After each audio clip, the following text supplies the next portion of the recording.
Bonjour chers élèves. Aujourd'hui, nous allons corriger la production écrite de l'examen régional 2015.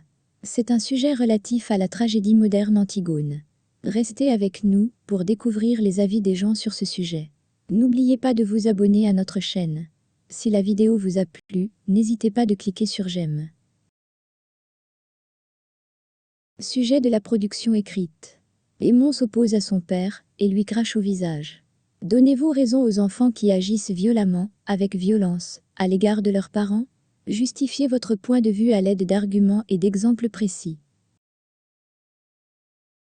Le mal, la désobéissance ou même la violence sont trois royaumes du néant où règne le chaos et l'anarchie.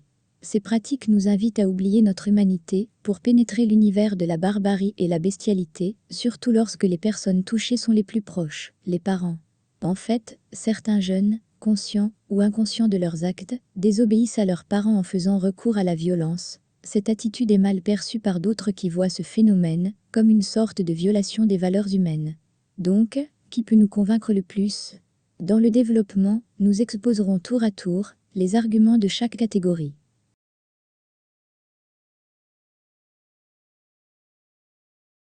Pour ne pas agir sans bonne cause, les adjuvants pensent qu'être jeune c'est une occasion inratable pour essayer le tout et le rien, le bien et le mal, mais des fois, certains touchent l'extrémité en commettant des actes excessifs envers leurs parents comme des insultes, des gifles, des tapes, et l'exemple le plus significatif est celui d'Aimon, qui a osé cracher au visage de Créon, car ce dernier n'a pas sauvé sa fiancée Antigone, condamnée à mort suite à sa transgression de l'édit royal. Aussi, les adolescents peuvent se comporter durement, dans le but d'obtenir un bien ou un service tant désiré, c'est l'exemple de l'achat d'un téléphone portable qui coûte cher.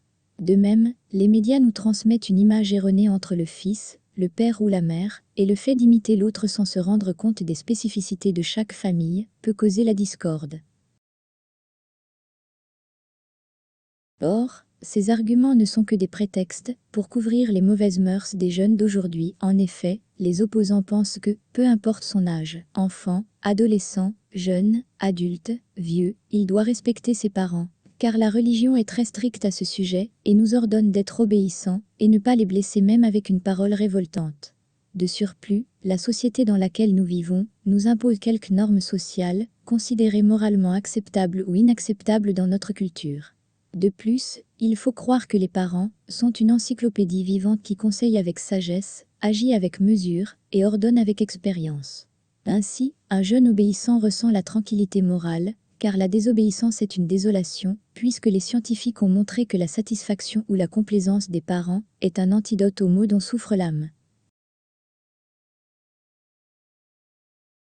Pour ne pas dire que ce sujet est clos, je dirais que la relation entre les parents et leurs enfants doit se baser sur un dialogue régulier, un partage des centres d'intérêt, une explication satisfaisante du pourquoi de l'interdit. Je crois aussi qu'une jeunesse responsable, c'est une génération consciente, qui respecte le plus grand et le moins petit, une jeunesse qui se rappelle toujours que la vraie force est dans le contrôle de soi, dans la bonne conduite, et la violence est une arme du plus faible, qui peut, d'un jour ou un autre se briser devant celle du plus fort.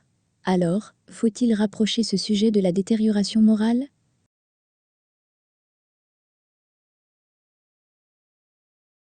Merci de votre attention.